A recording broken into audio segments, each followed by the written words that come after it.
이 시간 우리에게 주신 말씀은 구약 시편 106편입니다. 106편 44절부터 46절까지 말씀을 보겠습니다. 하나님 말씀을 제가 읽습니다. 그러나 여호와께서 그들의 부르짖음을 들으실 때에 그들의 고통을 돌보시며 그들을 위하여 그의 언약을 기억하시고 그 크신 인자하심을 따라 뜻을 돌이키사 그들을 사로잡은 모든 자에게서 긍휼히 여김을 받게 하셨도다. 아멘.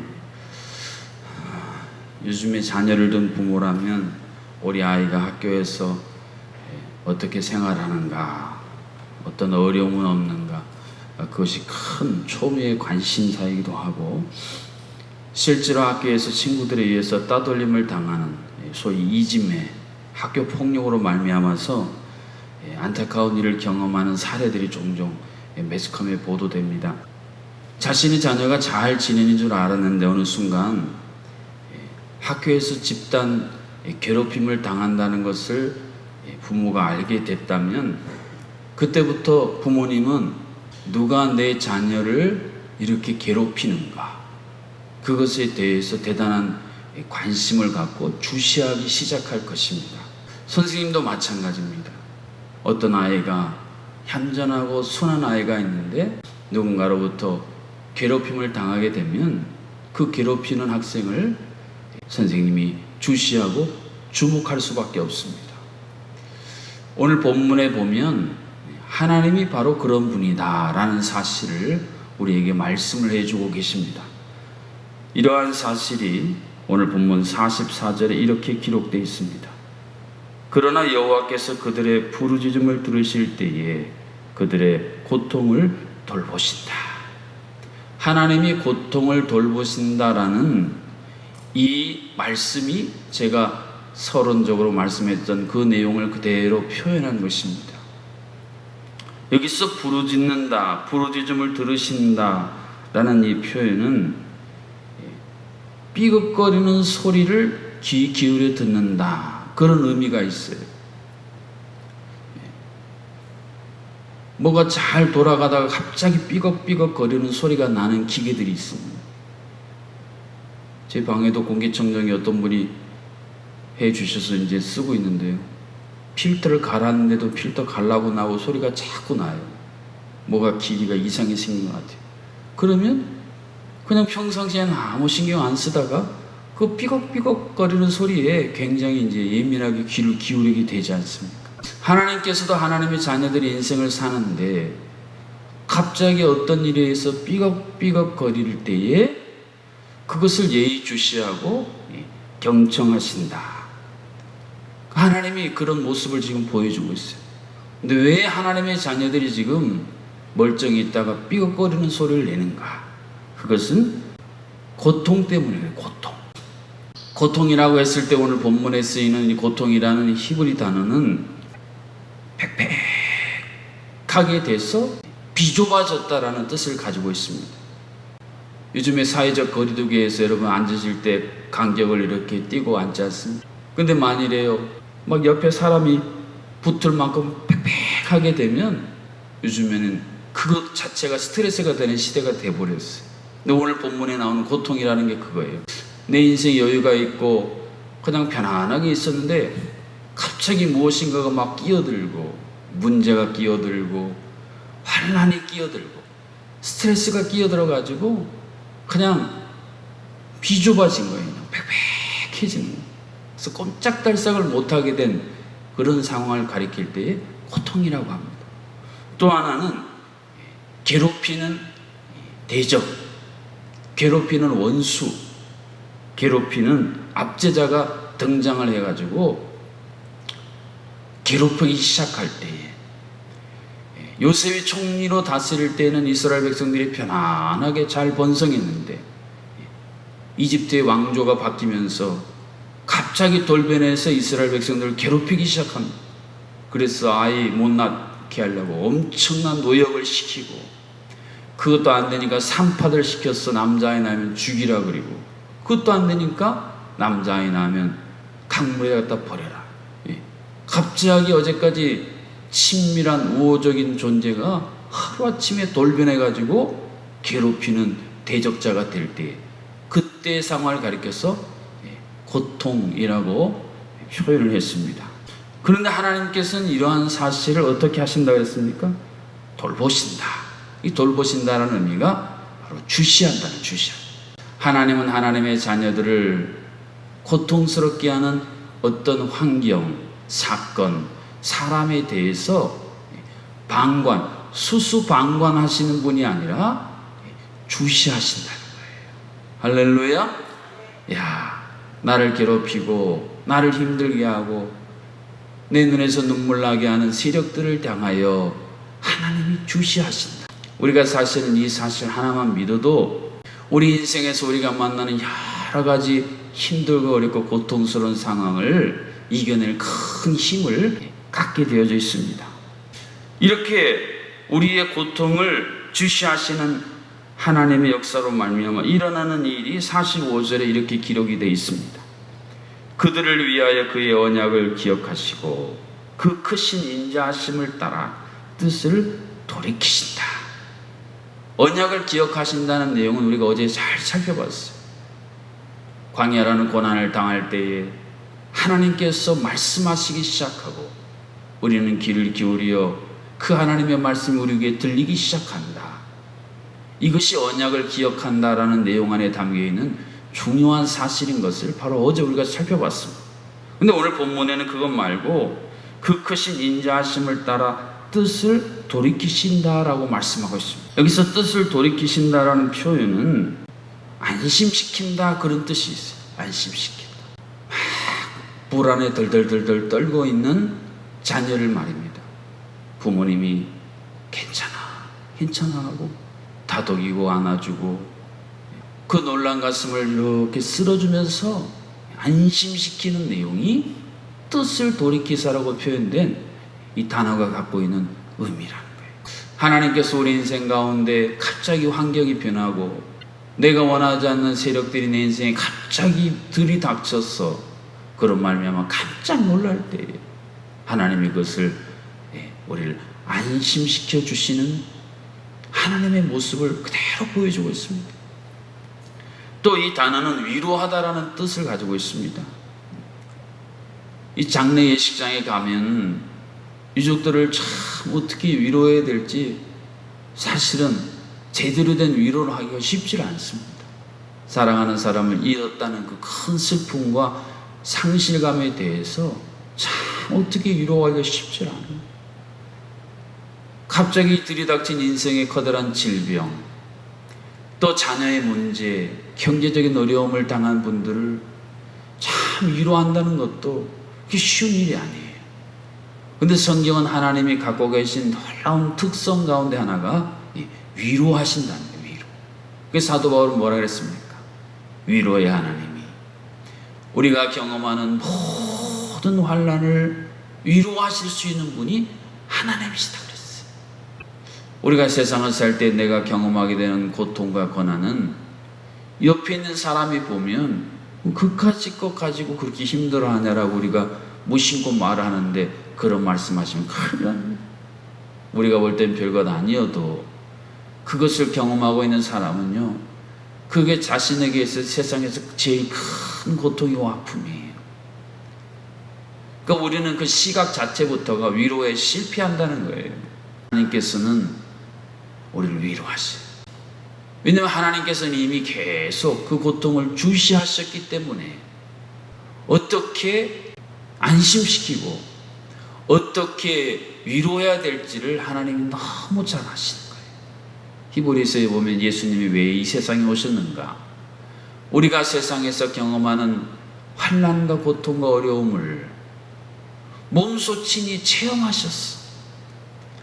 그 고통이 뭔지, 그 고통에 대해서 어떻게 위로해야 될지를 아시기 때문에 우리가 환난당하고 어려움 당할 때에 그것을 같이 아파하시고 실제적인 도움을 주실 수 있다는 사실을 히브리서에서 감동적으로 기록해 놓고 있지 않습니까? 사랑하는 성도 여러분, 우리가 인생의 고난과 고통과 압제자로 인해서 우리의 삶이 갑자기 힘들고 어려워졌을 때 하나님은 그것을 주시하시다가 우리를 위로하시고 우리를 안심시켜 주시는, 우리의 고통을 돌보시는 하나님을 오늘도 바라보실 수 있기를 주님의 이름으로 축복합니다. 코로나19로 말미암아 우리의 삶이 이렇게 되지 않았습니까? 갑자기 코로나19가 우리의 삶에 쑥 들어오는 순간 우리의 삶이 마스크를 쓰는 것부터 답답해지기 시작하고요. 교회로서는요, 예배드리지 마 이래버리는 엄청난, 교회가 이때까지 경험해보지 못했던 엄청난 어려움을 지금 경험하고 있지 않습니까? 이럴 때에 하나님께서 우리를 안심시켜 주시고 우리를 위로하신다는 사실을 우리가 마음속에 깨닫고 묵상하면 거기서부터 큰 힘과 지혜를 얻을 수가 있다는 말씀입니다. 그래서 결론적으로 46절은 그들을 사로잡은 모든 자에게서 긍휼히 여김을 받게 하신다라고 말씀합니다. 여기서 사로잡은 모든 자는 처음에 살펴봤던 고통의 원인을 제공했던 바로 그 대상이에요. 고통의 원인을 제공했던 그 대상을 하나님께서 변화시키셔서 그로부터 긍휼히 여김을 받는, 민망히 여기는 마음을 갖게 하시고, 그래서 대적자가 변해서 우리를 돕는 자, 회복시켜주는 자로 하나님께서 변화시키시겠다는 놀라운 말씀이 46절에 기록되어져 있습니다. 자녀들이 아프면, 부모라면 내가 차라리 아팠으면 이런 마음을 늘 갖지 않습니까? 46절에 나온 하나님의 마음이 바로 그런 마음이에요. 예수님이 이 세상에 오셔서 행하신 사건이 바로 그것이에요. 우리가 죄의 올무에 빠져서 마치 마약에 중독되면 거기서 헤어나오지를 못하는 것처럼 죄에 빠져서 죄에 허덕이고 죄로 말미암아 고통당하고 죄가 압제하는 그 압제에 힘들어하는 우리를 보시고 차라리 내가 아팠으면, 그래서 독생자가 이 땅에 오셔서, 성자 하나님이 이 땅에 오셔서 우리 대신 아파하신 게 아닙니까? 십자가에서 우리 대신 아파하시고 공생애를 사시면서 그 많은 대적자들, 하여튼 틈만 보이면 와서 시비를 걸고 가슴을 찌르고 그 대적자들로 인한 고난을 하나님을, 예수님 왜 당하셔요? 아무 이유가 없어요. 그런데도 성경에 나오는 비유처럼 양털 깎는 자 앞에 양처럼 그냥 먹먹하게 그걸 대신 다 받아내시지 않습니다. 너희들 죄로 말미암아 그 경험하는 고통을 내가 차라리 아파하고 싶다, 그것을 마음만 갖고 계신 게 아니라 실제로 보여주신 분이 바로 예수 그리스도세요. 오늘 본문에 나오는 우리의 고통을 돌보시는 하나님은 그래서 이 땅에 독생자 예수 그리스도를 통해 오셨고, 지금은 보혜사 성령 하나님 우리 가운데 보내셔서 우리로 인해서 깊이 탄식하신다라는 신약 성경의 표현처럼 말입니다. 오늘도 우리의 고통을 성령 하나님께서 주시하고 계십니다.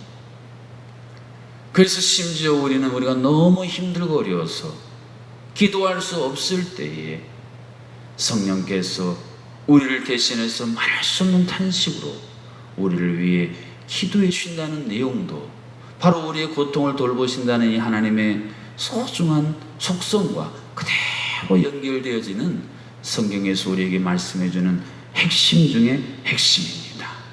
우리 인생 가운데, 우리 가정 가운데, 교회 가운데 갑자기 들이닥친 이 고통, 그로 말미암아 엉망진창이 되고 불안하고 두려운 이 삶에 진이 다가오셔서 우리를 안심시키시고 우리를 위로하시고 우리의 대적자들을 이 변해서 우리의 돕는 자가 되도록 역사하시는 이 살아계신 하나님, 우리의 고통을 돌보시는 이 하나님으로 말미암아 고난을 뚫고 고난 속에서 더 강력해지는 우리의 믿음의 선배들처럼 승리하는 오늘 하루 우리의 삶이 될 수 있기를 주님의 이름으로 축복합니다. 우리의 고통을 돌보시는 하나님으로 말미암아 오늘 하루도 우리가 안심하고 또한 위로받는 삶을 회복하도록 기도하시오. 코로나19로 고통당하고 있는 이 땅과 온 세계를 위해 동성애를 합법화하는 포괄적 차별금지법과 제주도 학생인권조례가 속히 폐지될 수 있도록 우리 주신 말씀 붙들고 합심으로 기도하겠습니다. 우리의 삶에 어느덧 갑자기 들어닥친 고통과 답답함과 눈물과 아픔을 주시하여 주시고 그로 말미암아 두렵고 놀란 우리의 심령을 안심시켜 주시고 위로하여 주실 뿐 아니라 그 압제자들이 변하여 우리를 돕는 자가 되게 하시는 고통을 돌보시는 하나님이 지금도 살아계시오니 우리가 고통에 눌려 살지 말게 하여 주시고 고통을 돌보시는 하나님 앞에 부르짖어 간구하는 주의 모든 성도들이 되게 하여 주시옵소서. 코로나19로 이 땅과 제2차 때 유행으로 말미암아 온 세계가 다시 한번 두려워하고 답답해하고 있사오니 이것을 해결하실 분은 살아계신 하나님밖에 없음을 고백하오니 살아계신 하나님 아버지, 우리가 하나님 우리의 죄악을 회개하고 하나님을 향하게 하시사 주여 주께서 그 얼굴빛을 비추어 주심으로 이 죽음의 세력, 이 어둠의 세력이 속히 이 땅에서 아버지 하나님 사라질 수 있는 그날을 어수속히 허락하여 주시옵소서. 하나님 아버지, 내일 주일을 맞이하여 우리가 하나님 예배의 자리에 있은 모든 자리마다 하나님 은혜를 더하여 주시고 특별히 성경학교로 수련회로 준비하고 시행하는 모든 우리 사랑하는 자녀들마다 어려운 때 하나님이 부어주시는 더 놀라운 은혜를 체험할 수 있도록 주여 우리 자녀들과 선생님들 모든 일정을 친히 붙들어 주시옵소서. 육신의 질병으로 날마다 하나님 앞에 눈물로 부러지는 모든 심령들마다 하나님께서 삐걱거리는 기계의 기름을 치듯 치유의 기름을 부어주시사 다시 한번 강건함으로 주 앞에 나와 예배할 수 있는 날을 어서속히 허락하여 주시옵소서. 오늘 결혼 필요에 있는 가정을 축복하시고 또한 반주로 하나님 앞에 영원하는 우리 박 집사님의 심령과 가정과 자녀와 하는 모든 일마다 하나님 은혜와 평강이 넘치게 하여 주시고 코로나19 상황 가운데서도 선교지를 지키며 주여 하나님 사선에 서서 주의 복음을 전하는 모든 선교 사역자들 그들의 가족 가운데에 하나님 오늘 주신 놀라운 은혜와 은총을 덧입혀 주시옵소서. 이 나라의 민족을 향한 하나님의 놀라운 회복의 은혜가 아버지 모든 정치권과 국회와 모든 법들 가운데에 하나님의 공의와 정의가 차고 넘치도록 도와주시옵소서. 예수님의 이름으로 기도하옵나이다. 아멘. 이제는 우리의 고통을 돌보시기 위해 친히 이 땅에 오셔서 우리가 담당해야 할 모든 고통을 대신 담당하여 주신 우리 주 예수 그리스도의 놀라우신 은혜와 오늘도 우리의 삶 가운데 오셔서 우리를 안심시켜 주시고 우리를 위로하여 주시는 하나님 아버지의 크신 사랑하심과 우리의 대적자들의 완악함을 깨뜨리시사 도리어 우리를 돕는 자가 되게 하여 주시는 성령 하나님의 도우시는 교통하심이 오늘 말씀 듣고 고통에 눌려 사는 것이 아니라 고통을 돌보시는 하나님을 향해 부르짖기로 결단하는 모든 하나님의 백성들 가운데에 이 땅과 이 나라 민족